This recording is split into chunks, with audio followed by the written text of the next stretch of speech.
On January 31st, 2026, Belkin flipped a switch in a server room and killed every Wemo smart device in America. Smart plugs, light switches wired into the walls of people's homes, baby monitors, a coffee maker, a space heater, over 24 different products turned into electronic waste overnight. Belkin's advice to the millions of customers who paid for these devices: take them to a recycling center. But Belkin is not the villain of this story. They are just the latest name on a list that grows every single year. Insteon, Sonos, Google Nest, Ring, Wink.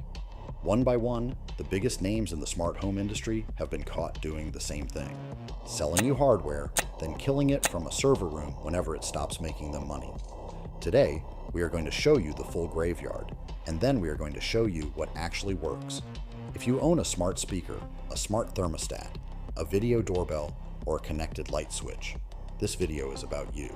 Nearly half of American homes now contain at least one smart device. The average household has invested over $3,000 in smart home technology. $3,000. That is not a hobby. That is an investment in your home. But nobody told you the truth when you bought that shiny thermostat or that voice-controlled plug. You do not own it. Not really. Every one of those devices depends on a cloud server that the manufacturer controls. They can update it whenever they want.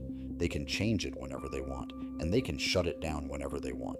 When they do, your $3,000 smart home becomes a $3,000 pile of plastic. And here is what makes it criminal. The Wemo Mini Smart Plug was still being sold on Amazon in November 2023 with a 3-year warranty. That warranty extends to November 2026. 10 months after Belkin killed the product, they sold devices they already planned to abandon. The Federal Trade Commission investigated this exact problem in 2024. They surveyed 184 smart products on the market. 89% of them gave you zero information about when the company would stop supporting them. That is 161 products with an invisible expiration date that only the manufacturer knows.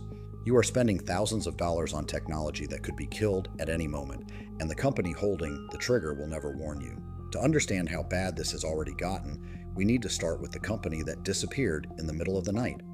The worst smart home disaster in history happened on April 14, 2022. Insteon, a respected name in home automation since 2005, simply ceased to exist. No email was sent, no announcement was posted. The cloud servers just went dark. Roughly 100,000 people woke up to dead hubs, silent automations, and red warning lights on devices they had spent years installing. Imagine walking into your kitchen at 6 in the morning and the lights will not turn on. Your garage door will not respond. Your thermostat is frozen, not because anything broke, because a company in California decided to stop paying for a server. The company's own status page kept displaying the message, "All services online," for days after everything had already failed. Now here is the part that makes it personal. The CEO, Rob Lilness, did not just go quiet. He scrubbed his entire LinkedIn profile. He changed his display name. Then he deleted the account. Other executives did the same thing. They did not face the customers they had abandoned. They ran. Think about what these customers lost. Insteon switches cost $40 to $60 each. Hubs cost over $100. Many homeowners had 20, 50, even 100 devices installed throughout their houses, controlling their lights, their garage doors, their thermostats, their security systems. Professional installation labor added hundreds or thousands more. Some of these homeowners were elderly, some had disabilities. They had built their entire daily routines around voice commands and automations that suddenly no longer existed. One installer told the press his phone had been ringing nonstop, with confused customers who could not figure out why their houses stopped working. And the worst part is that anyone who tried to fix the problem made it permanently worse. The factory reset process required communication with Insteon servers. Those servers were dead, so a factory reset bricked the hub forever. The open source community issued an emergency warning. Do not reset your device under any circumstances because it will not be recoverable. Months later, a small group of enthusiasts bought the company's assets and brought the servers back online. But there was a catch. They started charging a $40 annual subscription just to keep the hubs running, so customers who already paid for their hardware now had to pay rent on it just to turn their own lights on. That was the first domino. What came next was worse. If Insteon was a disappearance, what Sonos did was Sabotage from the inside. On May 7, 2024, Sonos pushed a completely rewritten app to every user on the planet. There was no warning. There was no opt-out. One day your speakers worked perfectly. The next day they did not. Within hours, multi-$1,000 speaker systems in over 16 million households started falling apart. Volume controls lagged. Speakers vanished from the app. Alarm scheduling broke. Sleep timers disappeared. A blind customer who owned 15 Sonos devices reported the app was, in their words, not accessible at all. The average Sonos household owns nearly 3 speakers. Many power users had invested $5,000, $8,000, even $10,000 in whole home audio, and one software update destroyed it all. What makes this unforgivable is that Sonos knew. According to a Bloomberg investigation, engineers inside the company protested forcefully. Some resorted to yelling and screaming because they knew the software was not ready. Leadership shipped it anyway. Why? Because Sonos had a new pair of $449 headphones launching 29 days later, and those headphones required the new app architecture. They looked at 16 million households full of loyal buyers and decided a headphone launch was more important than keeping their promises. The CEO, Patrick Spence, was forced out in January 2025. He walked away with nearly $2 million in severance plus hundreds of thousands of stock units. 300 employees were laid off. Nearly $500 million was wiped from the company's market value. And as of early 2026, some features were still being restored almost 2 years later. Now take that same corporate logic and apply it to the device that controls the temperature inside your home.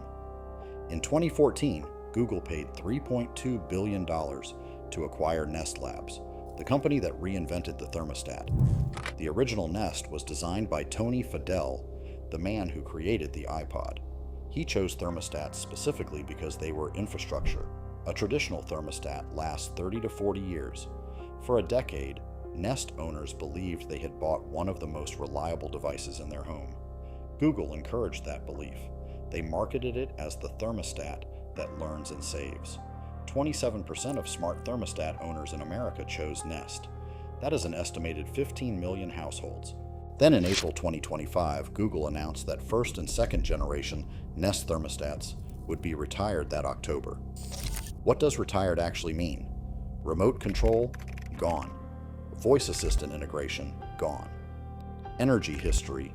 Gone.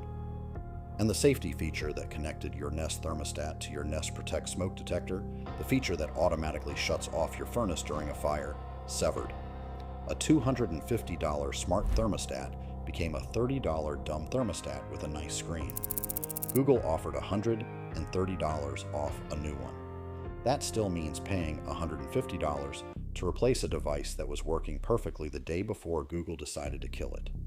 One user on the Nest forum wrote, "I do not see how this is legal. It is extortion. It is nothing but pushing the sale of new thermostats because they made too reliable of a product." This is the same Google that killed the Nest Secure alarm system, the Dropcam cameras, and the Works with Nest developer program. The same Google that in 2016 deliberately bricked a $299 smart hub called Revolve just 2 years after acquiring it. And they are not alone. Amazon moved previously free Ring doorbell features behind a $4 a month paywall in 2023. A company called Wink gave customers just 7 days to start paying $5 a month or lose their entire smart home. 7 days. One customer called it a ransom note. The smart home subscription market now generates over $3 billion a year. That is where the real money is, not in selling you the device, in charging you rent on the device you already bought. When these corporations kill a thermostat wired into your wall or a switch embedded in your electrical panel, it is not just an inconvenience. It is a betrayal of every homeowner who trusted them. So the question is obvious. Is there any smart home technology you can actually trust? The answer is yes, but only if you follow one rule. The device must work without the internet. If it needs a cloud server to function, you do not own it. You are renting it, and the landlord can evict you at any time. The most important name you need to know is Home Assistant. It is a free, open-source smart home platform that runs entirely on hardware you own, inside your house. No cloud server, no corporate dependency, no subscription. If the company behind it vanished tomorrow, your system would keep running because everything processes locally on a small box sitting in your closet. It now has over 2 million active installations worldwide and supports over 3,300 different device types. They even sell a pre-built unit for $99 called the Home Assistant Green that eliminates the most intimidating setup steps. When Insteon went dark, Home Assistant published emergency migration guides within days. When Belkin killed Waymo, the community already had local control workarounds ready. It is the safety net the smart home industry refuses to build. For lighting specifically, the name is Lutron. They have been in business for over 60 years with 2,700 patents. Their Casita system uses a proprietary wireless signal completely separate from your Wi-Fi.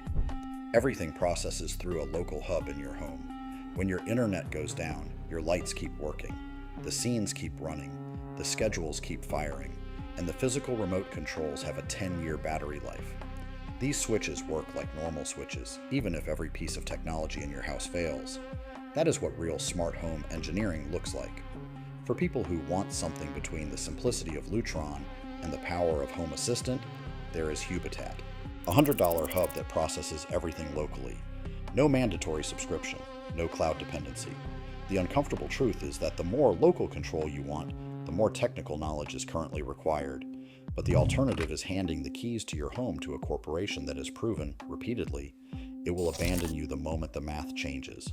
A basic light switch costs $3 and lasts for decades. A smart switch costs $50 and lasts until the company stops supporting it. A basic thermostat costs $30 and runs for 20 years. A smart thermostat costs $250, and Google just proved they can kill it in 10. And every time they do, those devices end up in landfills. The average American family already generates 176 pounds of electronic waste every year. This industry is making it worse on purpose. The FTC is paying attention. Right to repair bills have been introduced in all 50 states. Consumer advocacy groups proposed a law in 2025 that would force manufacturers to disclose before you buy how long they plan to support a product. 72% of Americans want that law, but no federal legislation has passed, and 76% of Americans do not even know whether their state has a right to repair law on the books. Here is the verdict. Insteon proved they can vanish overnight. Google proved they will abandon a product wired into your walls. Sonos proved they will destroy what you own to sell you something new. And Belkin proved they will tell you to throw your devices in the trash and thank you for your loyalty. The solution is not to avoid smart home technology. The solution is to demand that it works without permission from a corporation. Buy local. Buy open. Buy devices that function when the internet is down and keep functioning when the company is gone. A dumb switch that works is infinitely smarter than a smart switch that is dead. Stop buying the cloud. Buy the hardware and build a home that does not need anyone's permission to keep the lights on. If this opened your eyes, hit subscribe. We have a lot more to expose.